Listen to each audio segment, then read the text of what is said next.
Η σύγχρονη τέχνη είναι ο ιδανικός παραμορφωτικός καθρέφτης κάθε εναλλακτικότητας, μιας και η φύση της είναι συμβιλική, ασίδωτη και όχι απαραίτητα εξηγήσιμη ή κατανοητή.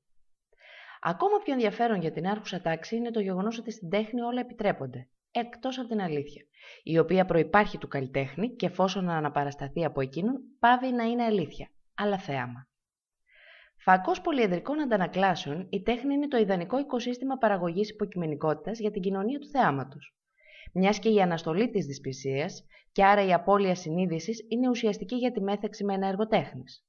Στο χώρο της τέχνης βρίσκουν καταφύγιο οι αρνητές της κοινά αποδεκτής πραγματικότητας και οι κατασκευαστές μιας άλλης αντίληψης. Είναι κρίσιμο οι καλλιτεχνικές προτάσεις να μην απειλούν το status quo και ως έργα, δηλαδή όχι πολιτική, οι ιδέες είναι απόλυτα ακίνδυνες. Η μόνη τέχνη στην οποία πιστεύω είναι η αποφασιστικά άχρηστη τέχνη. Εκείνη που υπάρχει άνευ λόγου και αιτίας και δεν μπορεί ποτέ να χρησιμεύσει σε απολύτως τίποτε εκτός από τις δικές της προτεραιότητες που είναι η άρνηση και τίποτα άλλο. Κατ' εμέ δεν υπάρχει κάθαρση, επειδή η εξειδανικευμένη ιδέα μιας ανθρώπινης πραγματικότητας απαλλαγμένης από την αθλιότητα είναι μια εκδοχή της θρησκευτικής ιδέας του παραδείσου. Όλα αυτά είναι μπαρουφολογίες για αφελείς. Όσον αφορά την καθαρά κοσμική έννοια της κάθαρσης, δηλαδή την απονομή δικαιοσύνης και την αλλαγή σε ένα σάπιο πολιτικό κατεστημένο, ειδικά στην Ελλάδα δεν έχει υπάρξει ποτέ και δεν πρόκειται να υπάρξει.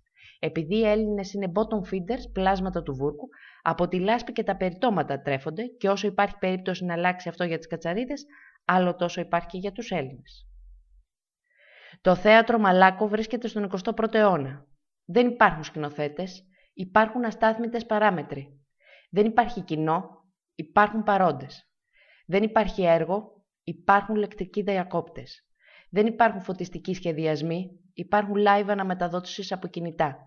Δεν υπάρχουν ηθοποιοί, υπάρχουν συνωμότες και προβοκάτορες.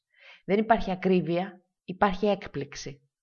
Δεν υπάρχει τάξη, υπάρχει χάος. Δεν υπάρχει σκηνή, δεν υπάρχει κουστούμι, δεν υπάρχει καλλιτεχνική διεύθυνση. Υπάρχουν μόνο παροδικά αυτόνομες ζώνες υποφευγαλαία καθεστώτα εντροπίας.